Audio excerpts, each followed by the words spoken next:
나의 마음은 십자가 공로 져버렸으니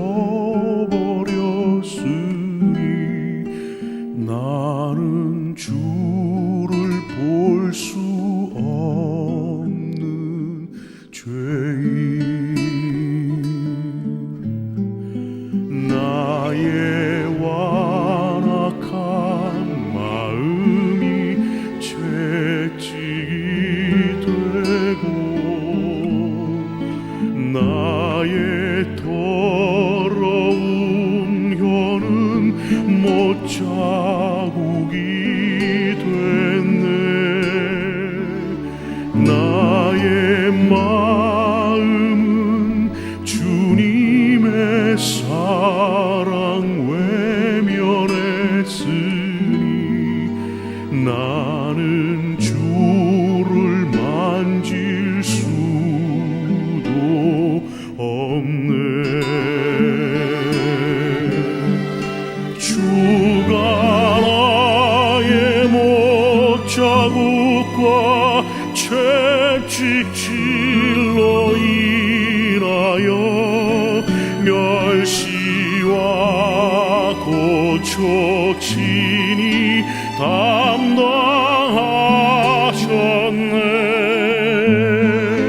나의 죄로 인하여 십자가를 지셨네.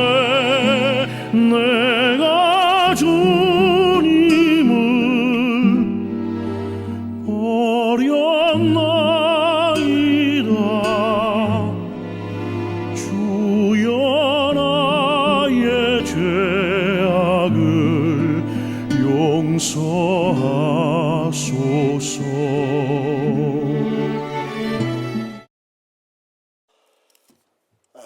오늘은 종료주일입니다. 오늘부터 고난주간이 시작되어집니다.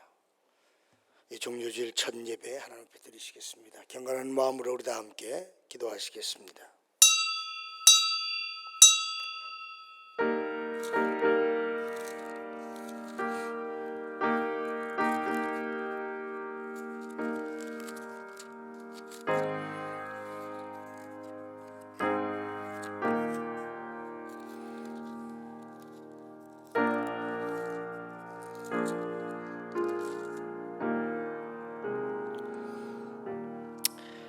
새 노래로 여호와께 찬송하라. 대저 기이한 일을 행하사 그 오른손과 거룩한 팔로 자기를 위하여 구원을 베푸셨도다. 여호와께서 그 구원을 알게 하시며 그 의의 열방의 목전에 명백히 나타내셨도다. 저가 이스라엘 집을 향하신 인자와 성실을 기억하셨으므로 땅의 모든 끝이 우리 하나님의 구원을 보았도다. 아멘. 자비로우신 하나님 아버지, 은혜를 감사드립니다. 오늘은 종료주일입니다. 인류를 구원하시기 위해 십자가에 죽기 위해서 예루살렘에 입성하신 주님의 고난을 생각하며 주님의 고난에 동참하는 한 주간이 되게 하시옵소서. 뿐만 아니라 오늘의 예배를 받아주시옵소서. 오늘도 비대면 예배를 드리는 주의 백성들에게도 은혜를 부어주시옵소서. 우리 주 예수 그리스도의 이름으로 기도드리옵나이다. 아멘. 여호와께서 말씀하시되 오라 우리가 서로 변론하자. 너희의 죄가 주홍 같을지라도 눈과 같이 휘어질 것이요 진홍같이 붉을지라도 양털같이 되리라. 아멘.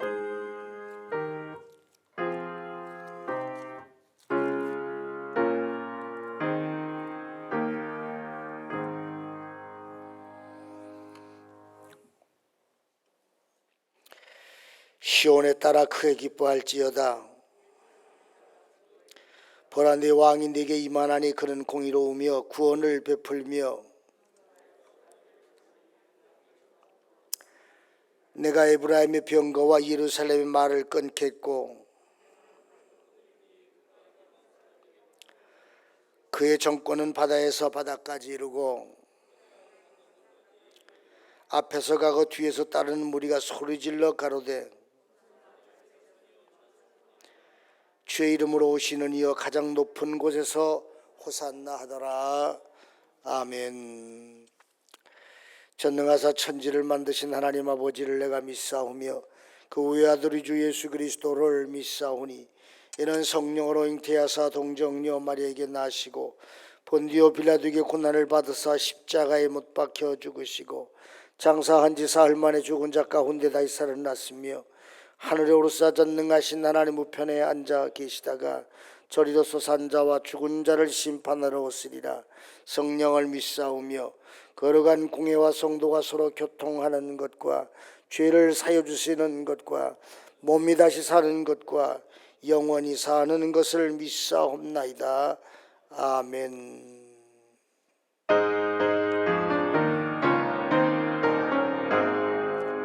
만복의 근원 하나님 온 백성 찬송 드리고 저 천사이여 찬송하세. 찬송 성부 성자 성령 아멘.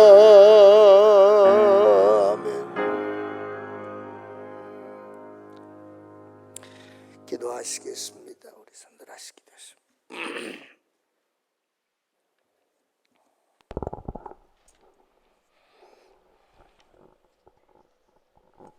주님, 어려운 이 기간에도 예배드릴 수 있게 허락하신 감사합니다. 고난이 끝난 후 부활의 역사가 이 땅에도 다시 회복되어질 줄 믿습니다. 코로나 질병이 끝나고 나면 다시 하늘 만나 교회 모든 자리가 채워질 줄 믿습니다. 하늘 만나 교회 아동부, 학생부, 청년부 또한 주님께서 채워주실 줄 믿습니다. 주님께서 우리를 위하여 보여주신 십자가의 사랑과 은혜를 다시 기억하는 고난주간, 비록 모두가 한자리에 모여서 예배드릴 수 없지만 우리의 몸이 각자의 교회이니 주께서 그 자리를 모두 기억하시고 각자를 모두 주님께서 만나주실 줄 믿습니다. 오늘 귀한 말씀 전해 주실 목사님께도 언제나 주님의 성령 충만케 하여 주시옵소서. 그리고 저희가 그 말씀을 통하여 주님의 큰 은혜를 받을 수 있도록 주께서 함께하여 주시옵소서. 지금 시작하는 예배의 시간과 마치는 모든 순간까지 함께하여 주시며 언제나 예수 그리스도의 이름으로 기도드립니다. 아멘. 아멘.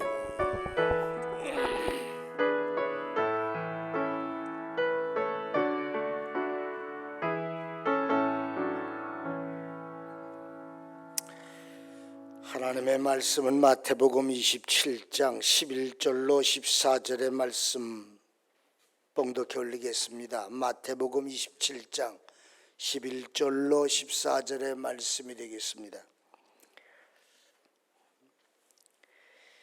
예수께서 총독 앞에 섰음에 총독이 물어가로되 네가 유대인의 왕이냐? 예수께서 대답하시되 네 말이 옳다 하시고 대제사장과 장로들에게 고소를 당하되 아무 대답도 아니하시는지라. 이에 빌라도가 이르되 저희가 너를 쳐서 얼마나 많은 것으로 증거하는지 듣지 못하느냐 하되 한마디도 대답지 아니하시니 총독이 심히 기이 여기더라. 아멘.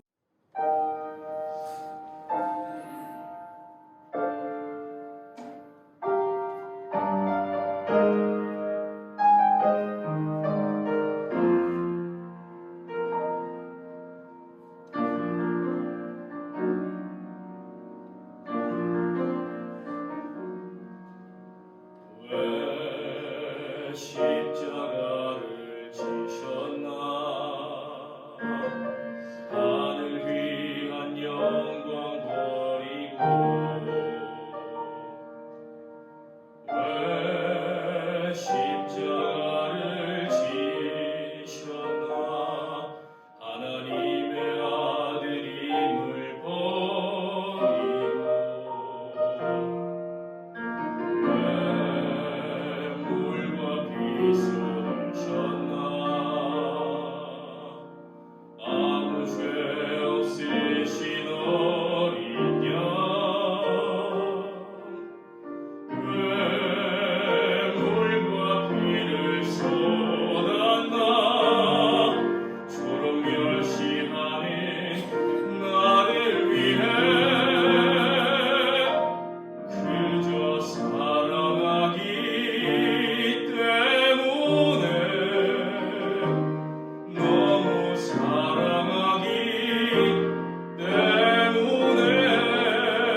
때문에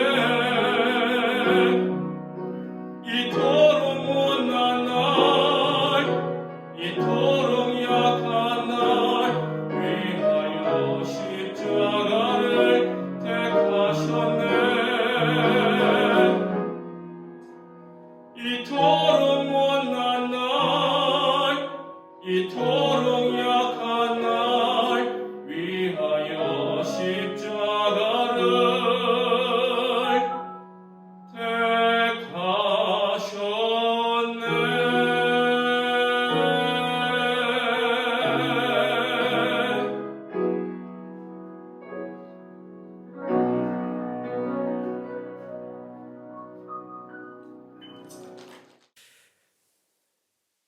교역자 회의가 내일 교인교회에서 11시에 있습니다.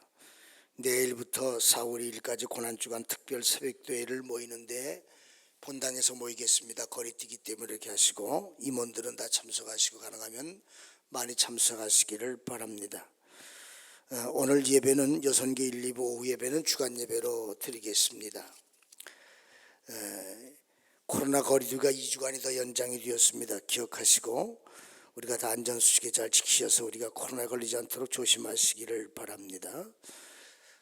우리가 이 봄철인데 여름만 어려움도 있지만 그래도 좀 전도 열심히 힘써 주시기를 바랍니다.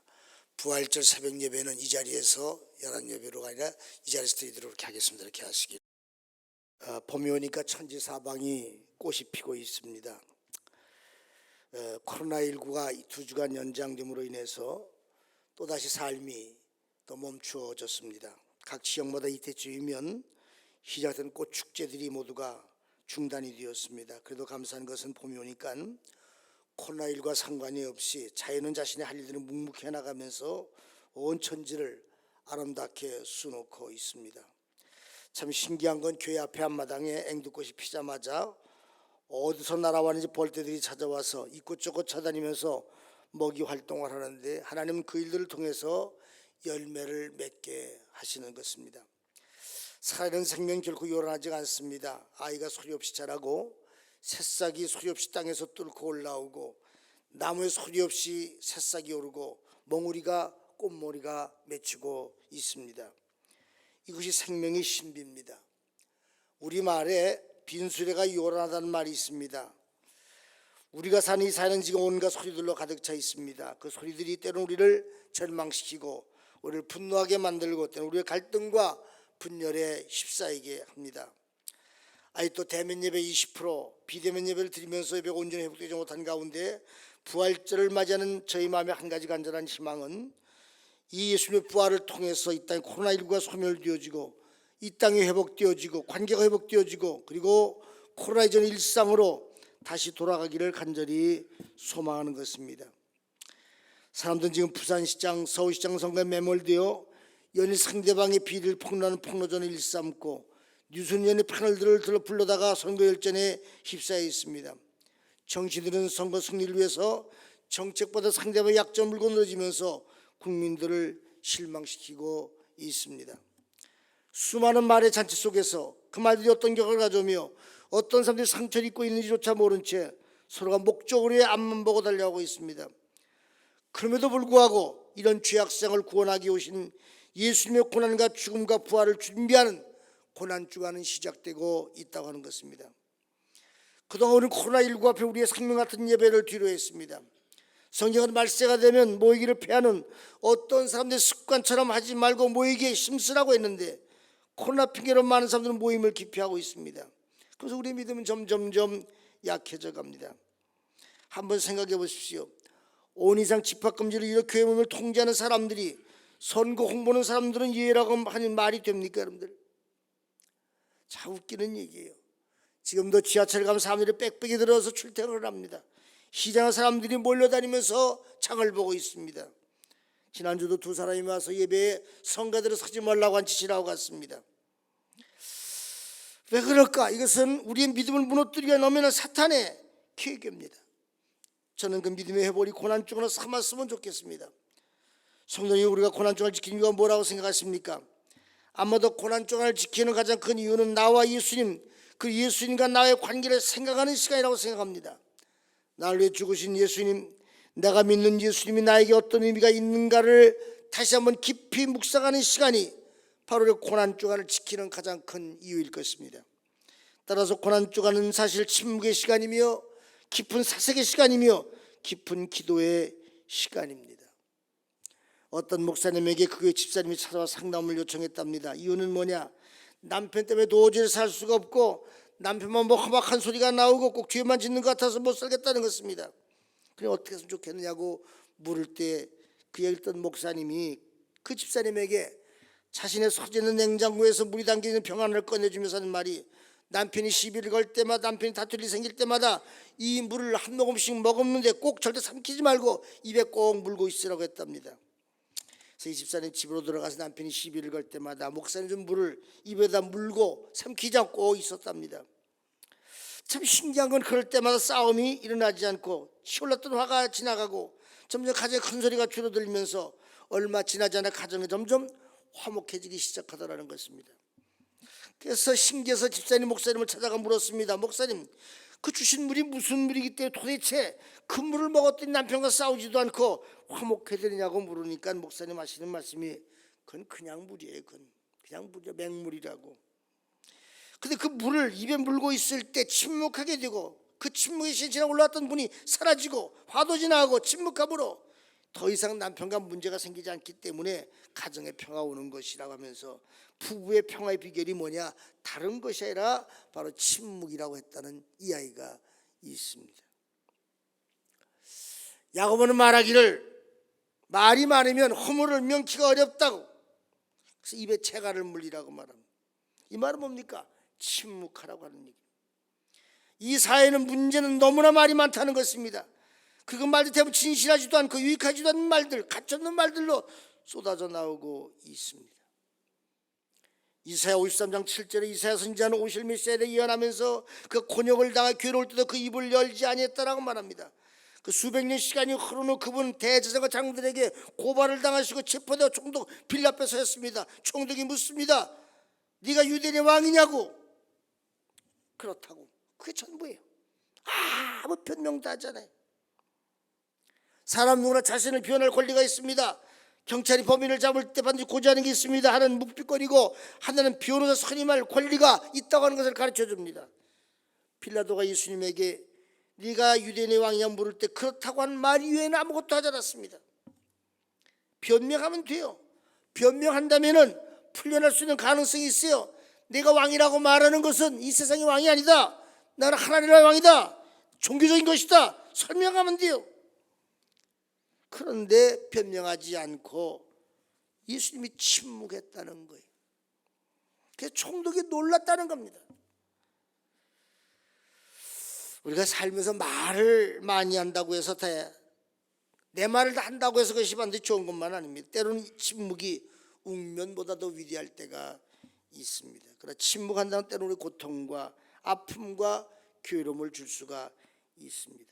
그래서 사람들은 자신이 억울한 일을 당할 때, 괴로움을 당할 때 적극적으로 자신을 변하고 항변하려고 합니다.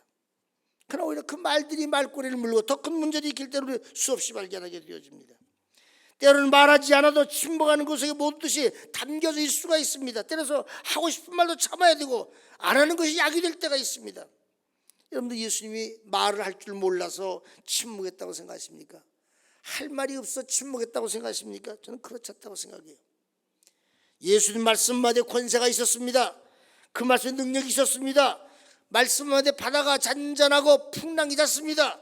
죽은 나사로가 살았습니다. 말씀을 귀신들이 꼼짝을 못해서 한마디 말이면 자기를 해롭히는 사람들 다 일시에 제거할 수가 있습니다. 그런데 예수님은 침묵하였습니다. 우리는 어떻습니까? 누가 나의 자존심을 건드리거나 누가 나에게 조금이라도 불이익을 준다면 우리 소리를 지릅니다. 적극적으로 대항하며 이를 갈면서 만나는 사람들마다 나에게 불이익 주는 사람을 불평하고 원망하고 항변하고 변명합니다. 이것이 저와 여러분들의 모습입니다. 이사야 53장 10절에 보면은 여호와께서 기뻐하시는 뜻을 성취하라고 말합니다. 예수님이 침묵하신 이유를 말하고 있는 것입니다. 예수님이 침묵하신 이유는 뭐냐? 자신을 향한 뜻과 계획을 인정하고 받아들인다는 뜻입니다. 그러면 자기를 방어를 포기하고 말할 수 있는 변명을 포기하고 그 상황에 침묵한다는 것, 다시 말하면 내 뜻을 내려놓고 하나님의 뜻에 복종하겠습니다라고 하는 것을 이야기하고 있는 것입니다. 우린 살아가면서 내 뜻이 먼저 간 뜻이 나중이라면 그 뜻을 이루기 위해서는 우리가 걸림돌인 모든 것들을 다 치워버립니다. 나의 뜻과 다른 사람들을 다 십자가 못 박아버립니다. 이게 많은 사람들이 걸려 넘어지고 있습니다. 예수님 마지막 행적 중에 하나가 겟세마네 동산에 올라가서 기도하시는 것입니다. 그 기도의 핵심이 뭔지 아시죠? 아버지, 내 원대로 마옵시고 아버지의 뜻대로 하시옵소서. 이 기도의 핵심이에요. 내 원대로 마옵시고 아버지의 뜻대로 하시옵소서. 이것이 기독교 신앙의 핵심입니다. 내 뜻도 중요해, 내 생각도 중요해. 그러나 내가 믿음의 사람이라면 내 뜻보다 아버지의 뜻, 내 생각보다 아버지의 생각,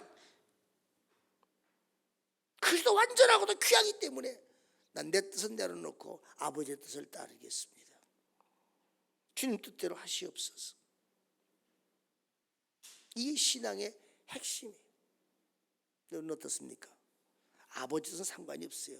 내 뜻, 내 고집, 내 생각을 관철시켜야 돼요. 이걸 해야 돼요. 이게 안 되면은요, 화가 나고 견딜 수 없어요. 분노해요.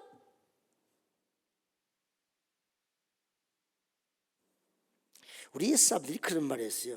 한번 따라합시다. 지는 것이 이기는 것이다. 받아들이십니까? 인정하세요? 지는 것이 이기는 것이다. 지려고 하십니까? 이기려고 하십니까? 부부싸움 하시면서 지려고 하십니까? 이기려고 하십니까? 전 지려고 하는 사람 잘 못 봤어요. 이기려고 키를 쓰지요. 이기는 것이 이기는 것이라고 생각하는데 옛사람들은 지혜가 있어요. 이기는 것이 이기는 것이라 지는 것이 이기는 것이다. 지려고 해보세요. 문제가 일어나요. 가정에도 부부가 지려고 해보세요. 문제가 일어나잖아요. 교회 서로 지려고 해보세요. 문제가 일어나잖아요. 이기려고 길을 쓰니까 문제가 생기는 거죠. 예수님의 침묵의 의미는 뭔지 아십니까? 나를 내려놓는 거예요. 나를 포기하는 거예요. 내 뜻을 내려놓는 거예요. 지기로 작정하는 거예요. 그게 죽음의 십자가를 걸어가는 거예요. 인간은 불완전하지요. 실수도 많지요. 아는 것보다 모르는 게 더 많지요. 한 치 앞도 모르고 사는 것이 인간이죠. 그런데 하나님은 우리의 미래를 완전하게 하시고 우리 앞일을 다 알고 계세요. 어떤 일이 일어날지, 어떤 사건이 벌어질지, 그것이 어떤 결과를 가져올지 너무나 잘 알고 계세요. 그분에게 모든 걸 맡기고 그분의 뜻을 따라야 해요. 그런데 때로는 내 욕심 때문에, 내 고집 때문에, 내 아집 때문에 따르지 못해. 하나님의 뜻과 내 뜻이 다를 때 우리는 조용히 침묵해야 되는데 내 뜻을 주장을 해요. 그 하나님 뜻을 묵살시켜요. 내 고집대로 살아가요. 그것이 실패하지 않는 원인 중에 하나입니다.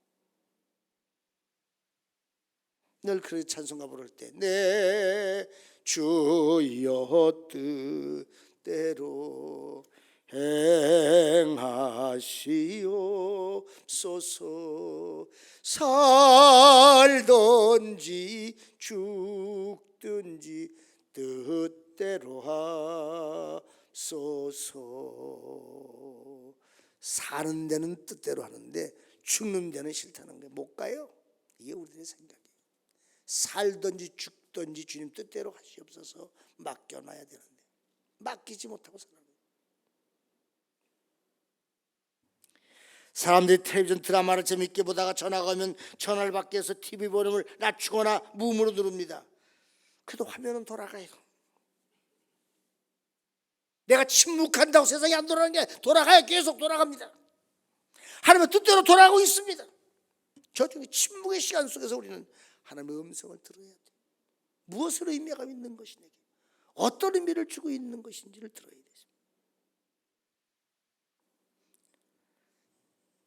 침묵이 필요한 이유가 뭐냐? 내가 한 말 때문이 아니라 상대방의 말을 듣기 위해서 침묵이 필요한 거예요.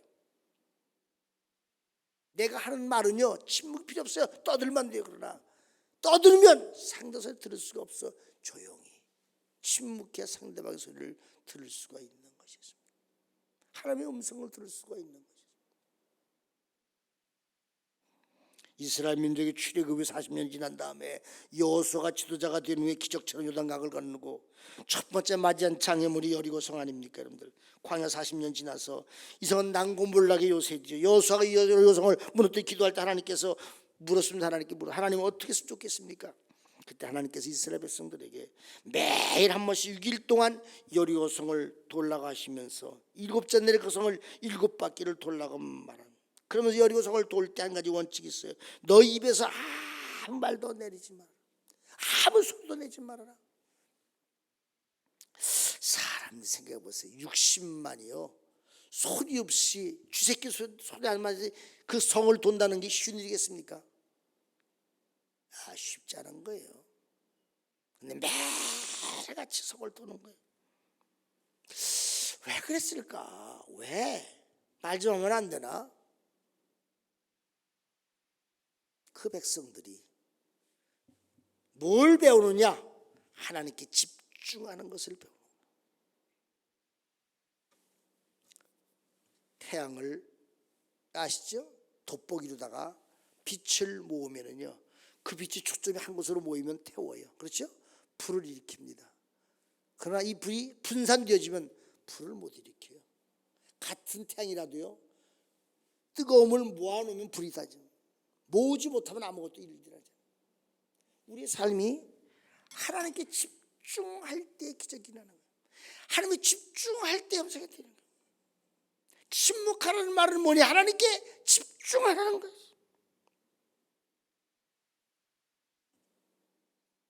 이 사순절의 마지막 주간인 고난주간 하나님께 집중하는 시간이에요. 하나님 이스라엘 백성들 위기 앞에 있을 때 그들에게 언제나 하실 말씀이 있어. 너는 가만히 있어라. 가만히 있어라. 내가 너를 대신에 싸우겠다고 하시면서 너희들은 구경만 하라고 하는 겁니다. 내가 대신에 싸우고 너는 가만히 있어라. 침묵해라는 거야. 떠들지 말고. 이 침묵을 이렇게 집중하는 것이고 완전한 하나님의 뜻이 내 안에서 이루어지는 것을 보는 것입니다. 어떻게 이루어지는가? 지금 전 세계는 코로나19로 인해서 두려움속에 갇혀 있고 모든 교회가 고난 앞에 서 있는 것처럼 힘들어할 때 이 문제를 해결할 수 있는 것은 백신이라 바로 하나님의 기적입니다. 그런데 그 기적을 이루기 위해서는 침묵이 필요한 것입니다. 그 침묵의 시간에 뭐예요? 기도하면서 우리는 하나님께 집중하는 것입니다. 우리 하나님 완전한 분인 줄 믿습니다. 따라서 하나님 바짝 엎드려야 합니다. 우리가 침묵하면 하나님께 집중할 때 하나님은 당신의 뜻을 우리에게 분명히 보여주실 줄 믿습니다. 사랑하는 성도 여러분, 말을 줄여야 합니다. 어려울 때일수록 더욱더 말을 줄여야 합니다. 그리고 저희 하나님께 기도해야 합니다. 이 고난주간 코로나를 통해서 하나님이 하시고자 하는 하나님의 뜻을 이루게 해달라고 하나님께 간절히 기도해야 할 줄 믿습니다. 고난주간에 우리가 생각해야 할 것은 힘들고 괴롭고 어렵고 고통스러워도 입을 열지 않으신 예수님의 침묵을 우리가 배우며 말없이 하나님의 뜻에 순종하며 실천할 때 하나님 우리에게 크신 은혜를 쏟아 부어주실 줄 믿습니다. 이제 한 주간 동안 침묵하며 더욱더 집중하면서 기도하면서 이 고난의 의미를 새기면서 우리가 하나님의 기적이 부활을 통해서 일어나기를 주의 이름으로 간절히 축원의 말씀을 드립니다. 더 깊은 곳으로 들어갈 수 있는 여러분들이 되길 주의 이름으로 간절히 축원의 말씀을 드립니다. 기도하십시다. 자비로우신 아버지 하나님, 은혜를 생각할 때 진심으로 감사합니다. 사람들은 고난이 찾아오고 어려움이 찾아오고 환난이 찾아오면 더 말이 많아집니다. 더 시끄럽습니다. 더 소란을 많이 핍니다. 불평과 원망의 소리가 하늘을 치셨습니다. 그러나 예수님은 그 어려운 고난의 시간 속에 아무 말이 없이 십자가 위로 올라가셨습니다. 침묵을 자기를 포기하는 것입니다.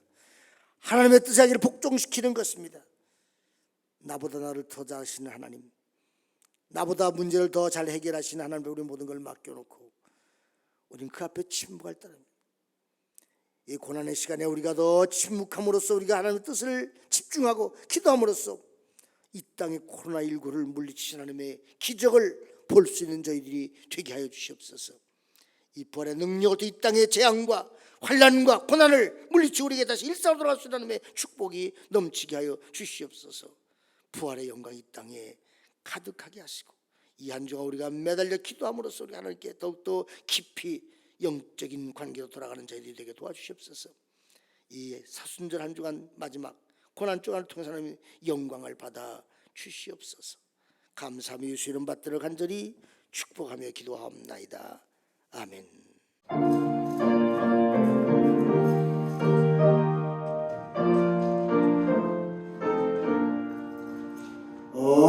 어저께나 오늘이 아무 때든지 영원 더럽혀 남없는 거룩한 말씀 믿고 순종하는 이의 생명 되시며 알량력 없이 아름다운 기쁜 말일세 어저께나 오늘이나 영원 무궁히 한결같은 주 예수께 찬양합시다. 세상 지나고 변할지라도 영원하신 주 예수 찬양합시다. 풍랑이는 바다 위로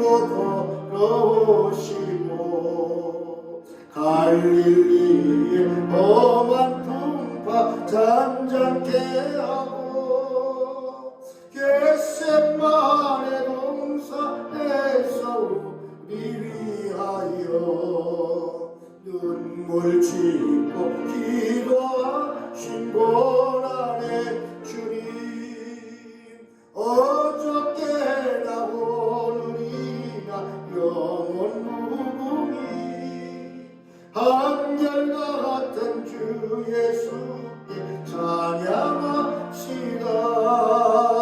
세상 지나고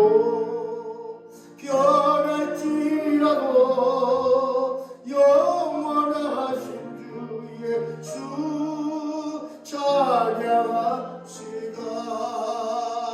얼마나 베드로를 용서하시고 의심 많은 도마에게 확신 주시고 사랑하는 그 제자의 가슴에 안고 부드러운 사랑으로 품어주셨네. 어저께나 오늘이나 영원 무궁히 한결과 같은 주 예수께 찬송합시다. 세상 지나고 변할지라도 영원하신 주 예수 찬양합시다. 엠마오로 행하시던 주님 오늘도 한결같이 우리 곁에 함께 계시고 우리들을 영접하여 다시 오실 때 변함없는 영광의 주 친히 오리. 어저께나 오늘이나 영원 무궁히 한결과 같은 주 예수께 찬양합시다. 세상 지나고 변할지라도 영원하신 주 예수 찬양합시다.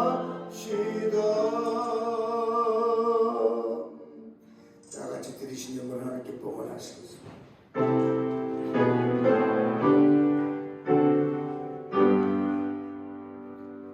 모든 것이 주께로부터 왔으니 이 예물을 주께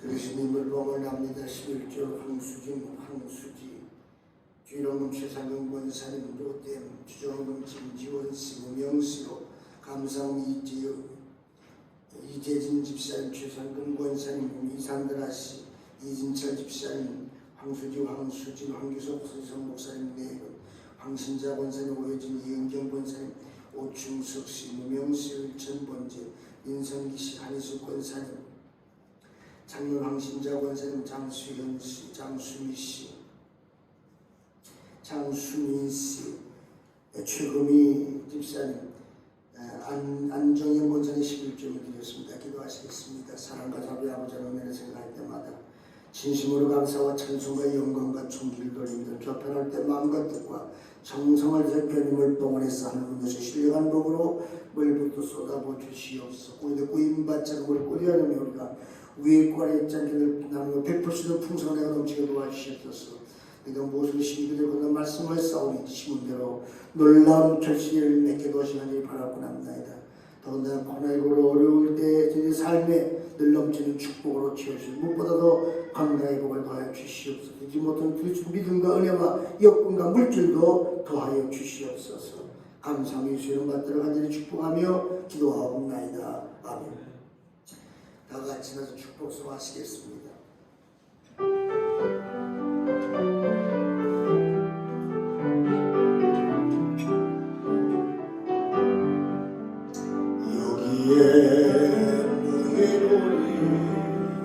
주의 은총 받은 자여라 주께서 이 자리에 함께 계심을 아노라 언제나 주님 말을 찬양하며 따라가리니 시험을 당할 때도 함께 계심을 믿노라 이 믿음 더구세라 주가 지켜주시다 어두운 밤에도 주의 말씀 인도하여 주신다.